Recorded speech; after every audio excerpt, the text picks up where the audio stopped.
নমস্কার বন্ধুরা, জবজেনিক্স ইউটিউব চ্যানেলে আপনাদের প্রত্যেককে স্বাগত। ডিএ নিয়ে অত্যন্ত গুরুত্বপূর্ণ একটি আর্টিকেল একটি দৈনিক পত্রিকায় প্রকাশ করা হয়েছে। কি বলা হয়েছে সেটা প্রতিটা সরকারি কর্মীর জন্য জানা প্রয়োজন, খুবই গুরুত্বপূর্ণ। ভিডিওর ডিটেলসে যাওয়ার আগে আপনাদের বলবো, যারা চ্যানেলে নতুন প্রথমবার ভিজিট করেছেন অবশ্যই চ্যানেলটিকে সাবস্ক্রাইব করে অল বেল আইকনটি বাজিয়ে রাখুন ডিএ সংক্রান্তিত যে কোনো রকম আপডেট সবার আগে নোটিফিকেশান পাওয়ার জন্য।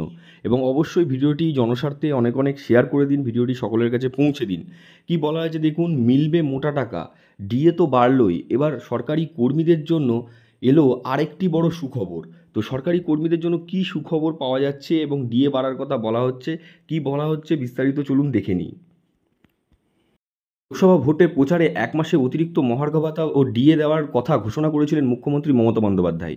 ভোট মিটে যাওয়ার পর গত ১১ই মে নিয়ে বিজ্ঞপ্তি জারি করে নবান্ন। সেখানে মে মাস পর্যন্ত, পরবর্তী এপ্রিল থেকে ডিএ পাবেন রাজ্য সরকারি কর্মীরা। জুলাই মাসের বেতনের সঙ্গে ডিএ দেওয়া হবে বলে জানিয়েছিলেন অর্থ দপ্তর। তবে এর মাঝেই এবার সরকারি কর্মীদের জন্য এক নয়া পদক্ষেপ গ্রহণ করা হয়েছে। খুশিতে ডগমগ সকলে। কর্মীদের বেতন বৃদ্ধি নিয়ে বড় সিদ্ধান্ত সরকারের। বিভিন্ন ক্ষেত্রে সরকারি কর্মীদের বেতন থেকে টাকা কেটে নেওয়া হতো, গ্র্যাচুইটি, পিএফ ইত্যাদি বিভিন্ন। এবার এই সমস্যা দূর হতে চলেছে। তবে রাজ্য সরকার নয়, এই সমস্যার সমাধানের জন্য এগিয়ে এসেছে কেন্দ্র সরকার। চলতি বছরই কেন্দ্রীয় সরকারি কর্মীদের মহার্ঘ ভাতা ডিএ বৃদ্ধি করেছেন মোদী সরকার। আগে 46% হারে ডিএ পেতেন সরকারি কর্মীরা, কিন্তু 4% বাড়িয়ে ডিএ দাঁড়িয়েছে 50%। এর মাঝে এবার সরকারি কর্মীদের ইন হ্যান্ড স্যালারি বাড়তে চলেছে।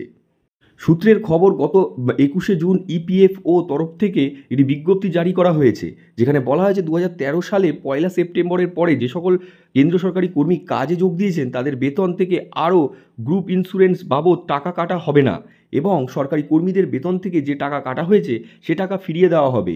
বাড়বে না অধিক বেতন।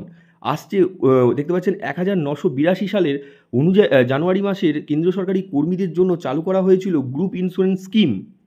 এই স্কিমের মাধ্যমে কেন্দ্রীয় সরকারি কর্মীদের দুটি সুবিধা প্রদান করা হতো। একটি হলো কেন্দ্রীয় সরকারি কর্মীদের মৃত্যুতে পরিবারের ইন্স্যুরেন্স কভার দেওয়া, এবং অপরটি হলো সরকারি কর্মীদের অবসরের পর এককালীন মোটা অঙ্কের টাকা দেওয়া।